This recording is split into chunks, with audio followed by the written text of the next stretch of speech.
You've just learned the 9 concepts that power every AI agent ever built. Let me recap them quickly. LLMs are the brain. Text in, decision out.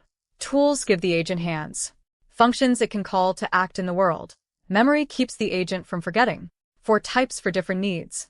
React is the heartbeat. Reason, act, observe, repeat. RAG gives the agent access to your private data through semantic search. Graphs make agent logic explicit and controllable. That's LangGraph. State is the shared memory flowing through every node in your graph. MCP is the universal connector for external tools and services. Multi-agent systems let you divide complex tasks across specialist agents. Here's the honest truth. Most freshers applying for AI engineer roles know maybe 2 of these 9. You now know all 9.